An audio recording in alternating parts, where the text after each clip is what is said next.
نحمده ونصلي ونسلم على رسوله الكريم اما بعد اعوذ باللہ من الشیطان الرجیم۔ ماں کا ایک خوبصورت تعارف۔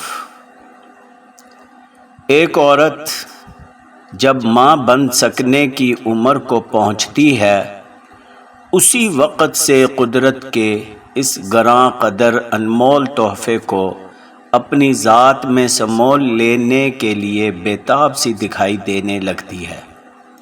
جب اس کی نسبت بیوی کی حیثیت سے کسی شخص سے طے ہو جاتی ہے تو وہ اپنی توجہ کا مرکز اسی ایک شخص کو بنا لیتی ہے، اس لیے کہ قدرت کا وہ انمول تحفہ بطور امانت اس شخص کے پاس محفوظ ہے، اور جس دن قدرت بذریعہ نکاح ملاقات کا موقع اسے فراہم کر دیتی ہے تو اس کی خواہش ہی نہیں بلکہ کوشش یہی ہوتی ہے کہ یہ امانت فوری طور پر اسے منتقل ہو جائے تاکہ اس کی کوکھ ہری ہو، اور جس وقت اس مبارک گھڑی کا علم اسے ہوتا ہے اسی لمحے سے کھانے میں، پینے میں، اٹھنے میں، بیٹھنے میں، سونے میں، جاگنے میں، چلنے میں، پھرنے میں، کہیں جانے میں،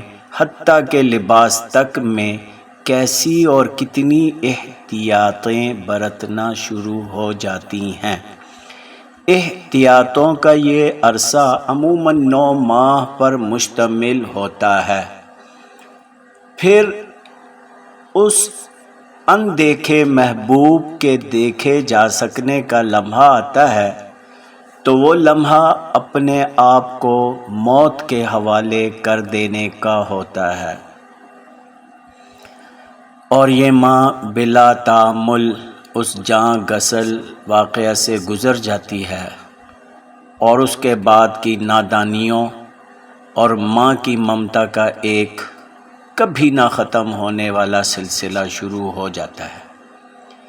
اس سلسلے کے ہر واقعہ کا انجام ماں کی ممتا کی فتح پر ہوتا ہے، جبکہ بظاہر یہ جنگ ہار رہی ہوتی ہے۔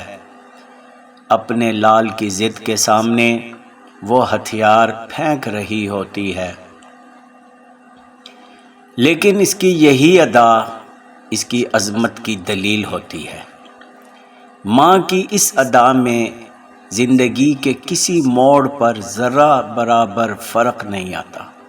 بچہ بوڑھا ہو جاتا ہے لیکن ماں کی ممتا تمام تر کمزوریوں کے باوجود جوان رہتی ہے۔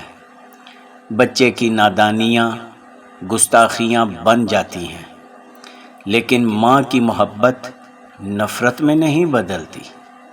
ان پڑھ سے ان پڑھ ماں بھی اپنے بچوں کے حق میں ایسی کامیاب وکیل ہے کہ ممتا کے غلاف میں اس کے لپٹے ہوئے دلائل سخت سے سخت حاکم کو اپنا فیصلہ تبدیل کرنے پر مجبور کر دیتے ہیں۔ ماں امن آشتی کا نفیس نمونہ ہے۔ یہی وجہ ہے کہ ہر قوم، نسل، رنگ، علاقے اور زبان کا سمجھ بوجھ رکھنے والا انسان ماں کی تعریف میں رطب اللسان ہے۔ اے اللہ، جن کی مائیں زندہ ہیں ان کی قدر کرنے کی توفیق عطا فرما۔ جو مائیں دنیا سے جا چکی ہیں ان کے لیے دعاؤں کا سلسلہ نہیں رکنا چاہیے، ان کے لیے بھی دعا میں یاد رکھنا چاہیے، دعا کرتے رہنا چاہیے۔ دعاؤں میں ہر دنیا سے جانے والا جو بھی ہے، جس کا تعلق آپ کے ساتھ ہے یا نہیں ہے، سب کے لیے بخشش کی دعا کریں۔ جو ایمان کے ساتھ دنیا سے جا چکے ہیں، اے اللہ سب کی بخشش فرما۔ والسلام علیکم ورحمۃ اللہ وبرکاتہ۔